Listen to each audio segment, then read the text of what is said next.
Bạn đang đứng trong phòng VIP của một sân golf kín tiếng ở Hà Nội.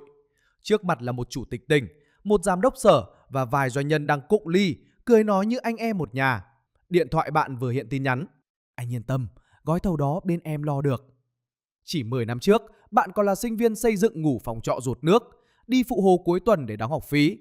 Còn bây giờ, bạn sở hữu tập đoàn thi công hàng chục nghìn tỷ. Đi đâu cũng có người cúi đầu gọi Anh Long, anh Long, anh Long. Trong ngành xây dựng, người ta hay nói vui, muốn giàu thì đừng chỉ biết đổ bê tông, phải biết đổ quan hệ. Và rồi đúng lúc bạn chuẩn bị bước qua ranh giới lớn nhất đời mình, một đại án mang tên Phúc Sơn nổ ra. Lần đầu tiên, bạn nhìn thấy kết cục thật sự của những người từng nghĩ mình đứng trên luật pháp. Level 1. Sinh viên xây dựng. Bạn sinh ra ở vùng núi phía Bắc, nhà nghèo nên bố mẹ đưa cả nhà xuống tỉnh làm phụ hồ kiếm sống. Từ nhỏ, bạn đã theo bố ra công trường phụ vữa, va gạch và chứng kiến cảnh bố mẹ bị đám thợ chính, quản lý quát tháo chỉ vì làm chậm hay sai chút việc. Bạn bắt đầu nhận ra, ở công trường, người có kiến thức mới là người có tiếng nói. Thế là bạn quyết tâm học ngành xây dựng, không phải để làm giàu trước, mà để sau này không ai dám coi thường gia đình mình nữa. Năm 18 tuổi, bạn đỗ đại học xây dựng ở Hà Nội. Ở trường, bạn học đủ thứ mà một kỹ sư xây dựng phải biết. Học kết cấu để tính xem một cây cột phải chịu được bao nhiêu tấn trước khi gãy. Học bê tông cốt thép để biết công trình cần bao nhiêu thép, bao nhiêu xi măng mới không nứt sau vài năm. Học bóc tách khối lượng, lập dự toán để tính từng bao cát, từng mét sắt lời lỗ ra sao. Học hồ sơ đấu thầu, thứ quyết định công ty nào được quyền xây cả một dự án hàng trăm tỷ. Thầy cô luôn dạy, ngành xây dựng là ngành của độ chính xác. Sai vài cm ngoài công trường, đôi khi trả giá bằng cả mạng người. Lúc đó bạn tin, chỉ cần giỏi chuyên môn là đủ. Cho đến năm 3 đi thực tập, ngày đầu ra công trình, bạn háo hức lắm. Mũ bảo hộ, giày bảo hộ mới tinh. Bạn nghĩ mình sắp trở thành kỹ sư thật sự. Nhưng việc đầu tiên đàn anh giao cho bạn là đi photo hồ sơ, bê máy chắc đạc và đứng canh xe bê tông. Có hôm, 2 giờ sáng, cả công trường vẫn đổ bê tông vì kịp tiến độ. Bạn bắt đầu thấy những thứ trường học không dạy. Một đội thợ có thể cãi nhau chỉ vì bớt vài cây thép. Một tổ thi công cố làm thật nhanh vì càng kéo dài càng lỗ nhân công. Một chỉ huy trưởng vừa chửi công nhân xong, quay sang cười nói với chủ đầu tư như chưa có gì xảy ra. Bạn để ý, rất nhiều người ngoài công trường không nói chuyện bằng thuật ngữ kỹ thuật. Họ nói công trình này của ai? Ông nào chống lưng? Quan hệ bên huyện mạnh không? Có nuôi được chủ đầu tư không? Bạn ngẫm lại, ở ngoài công trường xây dựng không vận hành giống những gì người ta dạy trong trường. Level 2. Kỹ sư hiện trường. Ra trường, bạn không vào được mấy tập đoàn lớn như mơ. Vì hiện tại, năng lực của bạn không có gì nổi bật ngoài vài tháng thực tập công trình và 20 năm kinh nghiệm phụ hồ.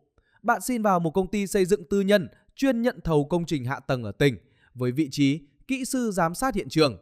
Nghe thì oách, nhưng thực tế là sáng 6 giờ đã có mặt ngoài công trường, tối 10 giờ vẫn chưa được về. Ngày nào bạn cũng đội nắng kiểm tra thép, đo cốt pha, nghiệm thu bê tông, chạy tiến độ, nghe công nhân cãi nhau, bị chỉ huy trưởng chửi vì công trình chậm. Bạn từng nghĩ kỹ sư xây dựng là người ngồi văn phòng vẽ bản vẽ, nhưng đi làm rồi mới biết, kỹ sư hiện trường thực chất là người đứng giữa tất cả mọi áp lực. Chủ đầu tư muốn nhanh, công nhân muốn dễ, sếp muốn tiết kiệm chi phí, còn bạn là người phải làm cho mọi thứ nhìn vẫn đúng kỹ thuật. Ban đầu bạn còn cứng lắm, thép thiếu là bắt làm lại, bê tông không đạt là không ký nghiệm thu. Nhưng rồi bạn bắt đầu bị cả công trường ghép. Một lần bạn phát hiện đội thi công rút bớt thép sàn. Bạn báo lên chỉ huy trưởng. Ông ấy nhìn bản vẽ vài giây rồi nói, lệch có tí thôi, không sập đâu. Bạn vẫn cãi. Hôm sau, ông kéo bạn ra ngoài hút thuốc rồi nói nhỏ, em nghĩ công trình nào ngoài kia cũng làm đúng 100% à? Mặt bạn tròn xoe như hai hòn bi ve. Bạn ngơ ngác. Dần dần là một thời gian, bạn mới hiểu ngoài công trường, đúng kỹ thuật và đủ để bàn giao đôi khi là hai khái niệm khác nhau. Sau đó, bạn cũng bắt đầu quen với nhịp vận hành này. Có hôm bê tông đổ ban đêm để né kiểm tra, có hôm vật tư đổi loại vì giá thép tăng, có hôm hồ sơ hoàn công được chỉnh lại cho khớp thực tế.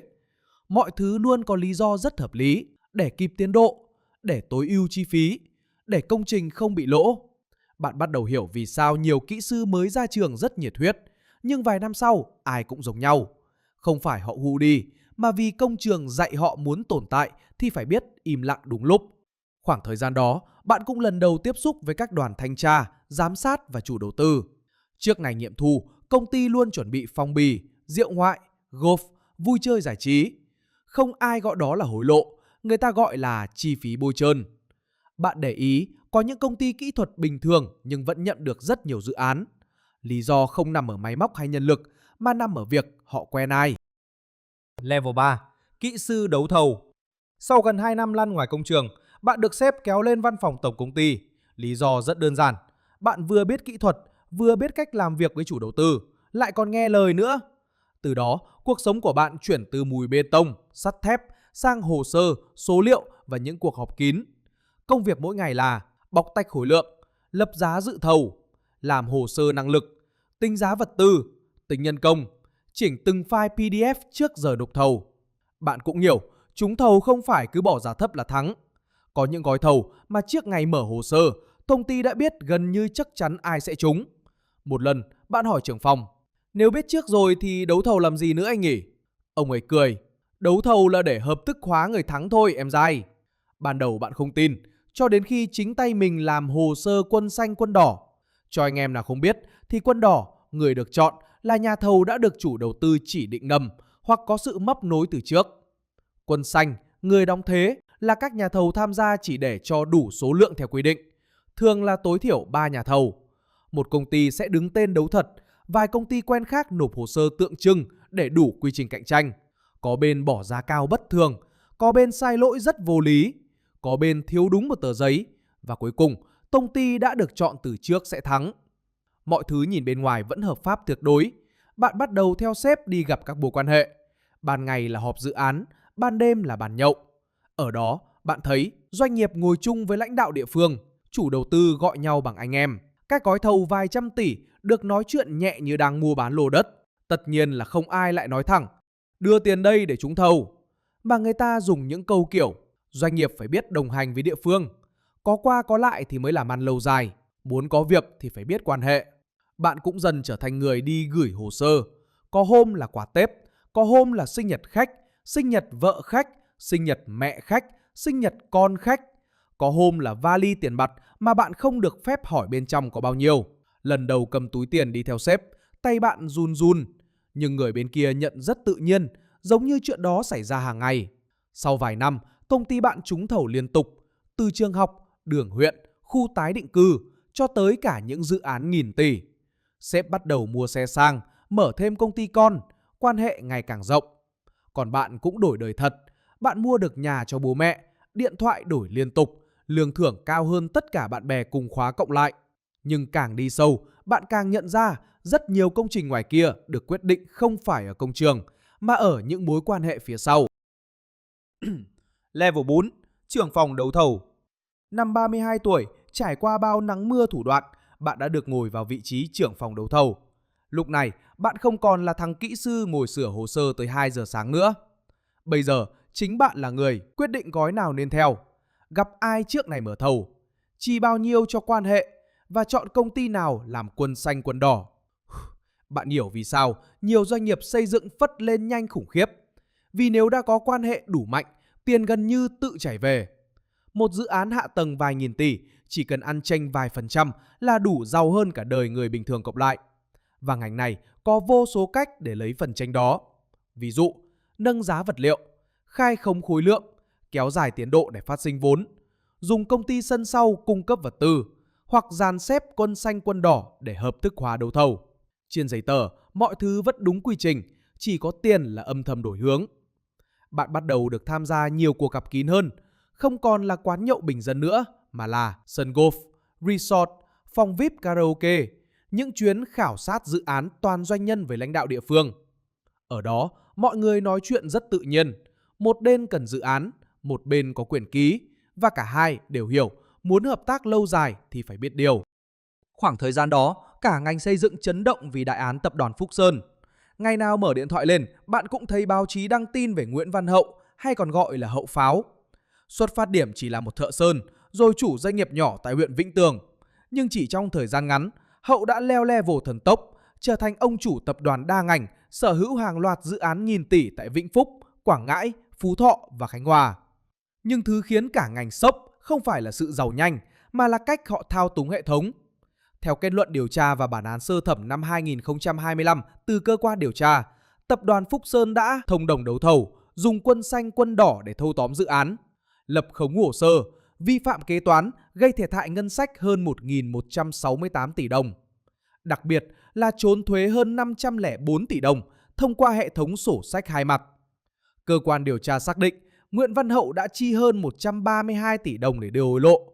Trong đó có những lãnh đạo nhận tiền ngay tại phòng làm việc, có người nhận hàng chục tỷ đồng chia làm nhiều lần trong suốt nhiều năm. Rải rác suốt nhiều năm như trả lương cho cán bộ. Mọi thứ vận hành như một quy trình. Muốn có dự án thì phải quan hệ, muốn giải ngân thì phải chi tiền. Đỉnh điểm của vụ án là danh sách các quan chức quyền lực lần lượt sa lưới. Đến phiên tòa phúc thẩm cuối năm 2025, những cái tên đình đám đã nhận mức án cụ thể. Bà HTTL, cựu bí thư Vĩnh Phúc, bị cáo buộc nhận hối lộ gần 48 tỷ đồng, 25 tỷ và 1 triệu đô la Mỹ. Sau khi kháng cáo và nộp lại toàn bộ tiền khắc phục, bà nhận mức án 11 năm 6 tháng tù. Ông LDT, cựu chủ tịch Vĩnh Phúc, bị cáo buộc nhận hối lộ hơn 49 tỷ đồng. Ông được giảm án tại phiên phúc thẩm xuống còn 8 năm 6 tháng tù.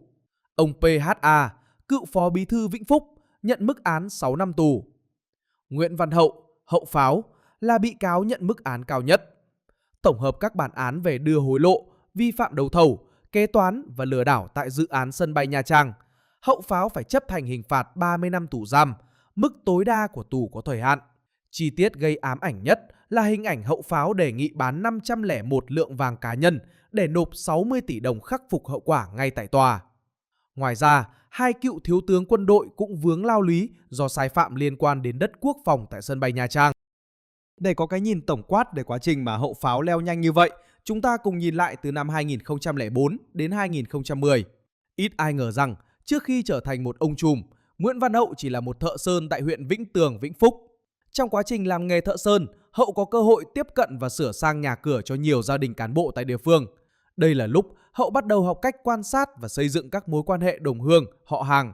Năm 2004, Hậu thành lập công ty Phúc Sơn với quy mô nhỏ, chủ yếu nhận các gói thầu hạ tầng đơn giản tại huyện như lát vỉa hè, làm đường giao thông nội bộ. Thời điểm này, Hậu tạo dựng hình ảnh một doanh nhân trẻ chịu khó, luôn biết trước, biết sau với các cấp quản lý dự án tại cơ sở. Năm 2010 đến 2018, từ một công ty địa phương, Phúc Sơn bắt đầu vươn vòi bạch tuộc ra cấp tỉnh. Đây là giai đoạn Hậu pháo thiết lập quy trình vận hành sai phạm. Hậu lập ra hàng loạt công ty con, dùng tên người thân, tài xế, nhân viên đứng tên để tạo ra màn kịch đấu thầu công khai, nhưng thực chất đã được sắp xếp kết quả từ trước. Theo kết luận điều tra, Hậu bắt đầu thực hiện hành vi hối lộ một cách bài bản. Tiền không chỉ đưa một lần mà được chi đều đặn theo tiến độ dự án. Bằng việc đầu tư vào mối quan hệ với lãnh đạo cấp cao của tỉnh, Phúc Sơn từ một đơn vị không đủ năng lực thi công lại liên tiếp trúng các dự án trọng điểm như dự án chợ đầu mối Vĩnh Tường, khu đô thị tại Vĩnh Phúc và nhiều dự án khác. Từ giai đoạn 2018 đến 2024, đỉnh cao của sự lũng đoạn là khi Hậu pháo không còn đi xin thầu mà bị cáo buộc có ảnh hưởng sâu tới quá trình triển khai và phê duyệt nhiều dự án của địa phương. Tại Khánh Hòa, Hậu tham gia vào các dự án BT, đổi đất lấy hạ tầng. Dù không đủ tiềm lực tài chính và kỹ thuật, Phúc Sơn vẫn được giao quỹ đất quốc phòng giá trị tại sân bay Nha Trang cũ để phân lô bán nền. Cáo trạng xác định Hậu đã dùng tiền hàng triệu đô la Mỹ và hàng chục tỷ đồng để chi phối các cựu lãnh đạo tỉnh Quảng Ngãi và Vĩnh Phúc nhằm hợp thức hóa các sai phạm về đất đai và giải ngân vốn đầu tư công nhanh chóng. Để che giấu dòng tiền hối lộ khổng lồ và trốn thuế hơn 504 tỷ đồng, Hậu chỉ đạo bộ phận kế toán lập 2 hệ thống sổ sách khác nhau, đánh lừa các cơ quan thanh tra trong nhiều năm. Nhưng lưới trời lồng lộng, cái gì xây trên cát sẽ sụp đổ khi có cơn bão pháp lý. Tháng 2 năm 2024, Bộ Công an chính thức khởi tố vụ án, bóc gỡ toàn bộ mạng lưới lũng đoạn này. Đêm hôm đó, bạn ngồi một mình trong văn phòng công ty tới gần sáng. Lần đầu tiên sau nhiều năm trong ngành, bạn tự hỏi, nếu tiếp tục đi theo con đường này, theo cách công ty mình đang làm, thì liệu vài năm nữa, người xuất hiện trên báo có phải là mình không? Đúng lúc đó, công ty bạn chuẩn bị đấu một gói thầu hạ tầng cực lớn ở tỉnh. Một người quen chủ động hẹn gặp riêng bạn. Ông ta nói rất thẳng, năng lực công ty chú đủ rồi, giờ chỉ cần biết thêm chút thôi. Rồi ông ta đẩy sang một tờ giấy. Trên đó là danh sách ai cần chăm, bao nhiêu tiền, chia theo từng đợt nghiệm thu. Bạn ngồi im rất lâu vì bạn biết chỉ cần gật đầu lần này thôi, công ty sẽ tiến hóa, doanh thu tăng, quan hệ mở rộng, dự án sẽ về liên tục. Và cũng từ đó, bạn sẽ không bao giờ quay đầu được nữa. Đêm hôm đó, bạn về công ty rất muộn. Đi ngang công trường cũ, bạn thấy mấy người công nhân đang ngủ tạm trong container. Mồ hôi, bụi xi măng, quần áo lấm lem. Bạn nhớ lại bố mình ngày xưa. Một người thợ phụ hồ từng bị quỵt tiền công chỉ vì chủ thầu khai khống vật liệu rồi thiếu ngân sách trả nhân công. Bạn tự hỏi, nếu mình cũng bắt đầu dùng quan hệ để thắng thầu, rồi bớt vật liệu, rồi nâng khống giá, thì cuối cùng những người chịu hậu quả sẽ là ai? Đúng vậy, không phải lãnh đạo, không phải người ký phong bì, mà chính là những công nhân, người dân đóng thuế và những người đi qua cây cầu, con đường do chính mình xây nên. Sáng hôm sau, bạn từ chối, công ty mất gói thầu đó. Nhiều người trong ngành cười bạn ngu, có người còn nói, muốn làm tập đoàn lớn mà sạch thì chỉ có trong phim. Nhưng lần đầu tiên sau nhiều năm làm nghề, bạn ngủ ngon. Level 5, giám đốc công ty xây dựng. Sau cú từ chối gói thầu kia, công ty bạn chững lại thấy rõ. Trong khi những doanh nghiệp khác trúng liên tục, công ty bạn bắt đầu hụt hơi. Có tháng, bộ phận đấu thầu nộp cả chục hồ sơ mà rớt sạch. Nhân viên bắt đầu bàn tán. Sếp chơi sạch quá thì sao thắng nổi. Ngoài kia ai cũng quan hệ hết rồi. Không chi thì lấy gì có việc. Bạn hiểu, họ không sai. Áp lực bắt đầu đè xuống. Ngân hàng thúc khoản vay máy móc. Lương công nhân phải trả mỗi tháng. Dự án cũ bị chậm giải ngân. Có thời điểm bạn phải bán cả mảnh đất vừa mua cho bố mẹ để xoay dòng tiền. Rồi một ngày, một anh lớn trong ngành chủ động tìm gặp bạn. Ông ta nói thẳng, chú có năng lực thật, nhưng làm kiểu này thì mãi chỉ là công ty vừa thôi. Ông ta mở laptop cho bạn xem danh sách vài gói thầu sắp triển khai. Hạ tầng, khu tái định cư, đường giao thông, trường học. Tổng giá trị hàng nghìn tỷ. Ông ta nói, nếu muốn vào cuộc chơi lớn, phải có người chống lưng. Rồi ông ta bắt đầu chỉ cho bạn quy trình. Từ gặp ai, đi cửa nào, chi bao nhiêu, tới chuyện chỉnh hồ sơ năng lực ra sao để đẹp hơn thực tế. Ông ta còn cười. Đừng ngây thơ nghĩ mấy tập đoàn lớn ngoài kia sạch. Bạn ngồi nghe rất lâu vì lần đầu tiên cánh cửa để trở thành ông lớn thật sự đang mở ngay trước mặt bạn. Không cần phải giỏi nhất, chỉ cần biết chơi đúng luật ngầm. Đêm hôm đó, bạn gần như không ngủ. Bạn mở lại hàng loạt bài báo về vụ Phúc Sơn, từ những gói thầu ban đầu đến hệ sinh thái doanh nghiệp sân sau, đến những vali tiền, đến cảnh hàng loạt cán bộ bị bắt, bị khởi tố, bị xét xử. Có người từng là lãnh đạo tỉnh, có người từng nghĩ mình đứng rất cao. Nhưng cuối cùng, tất cả đều xuất hiện trên báo bằng ảnh chụp lúc bị dẫn giải. Bạn đọc tới đoạn, doanh nghiệp thao túng đấu thầu, chi tiền để được tạo điều kiện trúng hàng loạt dự án.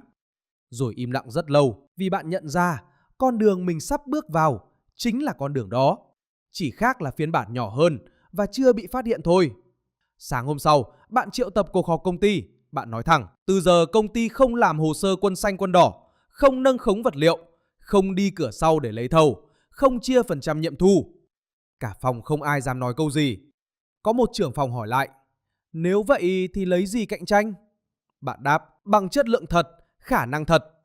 Nhiều người nghĩ bạn đang nói lý tưởng, thậm chí vài nhân sự cũ nghỉ việc luôn sau cuộc họp đó.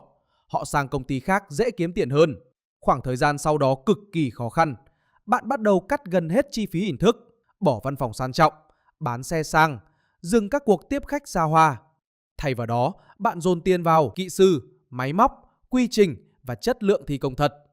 Bạn yêu cầu vật liệu đúng tiêu chuẩn, tiến độ minh bạch, công trình phải nghiệm thu thật, lỗi là sửa chứ không quan hệ cho qua.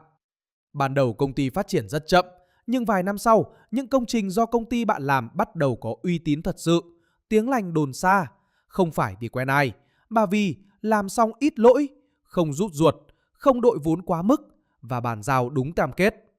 Có chủ đầu tư từng nói với bạn, công ty chú không phải rẻ nhất, nhưng là bên hiếm hoi tôi không phải thức đêm lo bị ăn bớt. Đó là lần đầu tiên sau rất nhiều năm làm nghề, bạn cảm thấy tự hào không phải vì tiền, mà vì cuối cùng mình đã xây được thứ gì đó đủ vững để không phải sống trong sợ hãi như những người trong vụ Phúc Sơn năm nào. Level 6. Chủ tập đoàn. Mười mấy năm sau ngày theo bố đi phụ hồ, bạn cuối cùng cũng trở thành chủ một tập đoàn xây dựng thật sự. Không phải kiểu tập đoàn chỉ giỏi làm truyền thông, mà là doanh nghiệp có công trường thật, nhà máy thật, kỹ sư thật, làm thật và những công trình tồn tại sau nhiều năm mà chưa ai phải lo nó nứt hay sập. Bạn vẫn phải đi quan hệ, vẫn phải gặp đối tác, vẫn phải nhậu, nhưng có một ranh giới bạn không bước qua nữa. Không phong bì để thắng thầu, không quân xanh quân đỏ, không rút ruột công trình, không lấy tiền ngân sách làm giàu bằng mọi giá. Công ty bạn phát triển chậm hơn nhiều doanh nghiệp khác lúc đầu, có giai đoạn doanh thu bị vượt mặt, có lúc nhìn những công ty đi đường tắt phất lên cực nhanh, bạn cũng dao động thật. Nhưng rồi vài năm sau, nhiều doanh nghiệp bị điều tra, nhiều dự án bị thanh tra, nhiều ông chủ từng nổi đinh nổi đám bắt đầu biến mất khỏi thị trường. Còn công ty bạn vẫn tồn tại, không bùng nổ nhanh nhất, nhưng sống dai nhất, uy tín nhất. Một buổi chiều cuối năm, bạn đi kiểm tra công trình ở tỉnh. Mấy người công nhân đang ngồi ăn cơm hộp cạnh đống sắt thép. Mồ hôi, bụi xi măng, quần áo lấm lem y hệt bố bạn ngày xưa. Kế toán chạy tới hỏi: "Sếp, tiền thưởng Tết năm nay mình chuyển sau được không để giữ dòng tiền?" Bạn im lặng vài giây rồi nói: "Cứ trả công nhân trước, không được để ai về quê với túi rỗng sau một năm làm việc." Ngày bé bạn từng nghĩ, muốn không bị coi thường thì phải thật giàu. Bây giờ bạn đã hiểu, thứ khiến người khác thật sự nể không phải mình có bao nhiêu tiền, mà là lúc có quyền rồi, mình vẫn chọn không trở thành kiểu người từng làm khổ mình năm xưa. Tối hôm đó, bạn đứng trên tầng cao nhất của tòa nhà công ty nhìn xuống thành phố. Ngoài kia vẫn còn rất nhiều người chọn đi đường tắt, vẫn còn những cuộc nhậu để chia dự án, những cái bắt tay dưới gầm bàn, những công trình bị bớt thép, bớt bê tông để đổi lấy lợi nhuận. Bạn biết mình không thể thay đổi cả ngành, nhưng ít nhất những công trình do công ty bạn xây sẽ không phải là thứ khiến ai đó mất ngủ vì sợ một ngày nó đổ xuống. Bạn cảm thấy mình không chỉ xây nhà mà đang xây một thứ còn khó hơn nhiều. Đó là giữ cho bản thân không biến thành quái vật trong lúc cố leo lên đỉnh. Và sau cùng, tôi muốn nhắn gửi mọi người, dù bạn làm xây dựng, bán hàng rong, kinh doanh hay bất kỳ ngành nghề nào, sẽ luôn có lúc đứng trước lựa chọn đi đường tắt để lên nhanh hơn hay đi chậm nhưng ngủ ngon hơn. Kiếm tiền rất quan trọng, nhưng đừng vì kiếm tiền mà dần trở thành kiểu người mình từng ghét nhất. Nếu thấy video này đáng suy ngẫm, hãy để lại quan điểm của bạn, like và đăng ký kênh để theo dõi các góc khuất ngành nghề khác nha. Bye!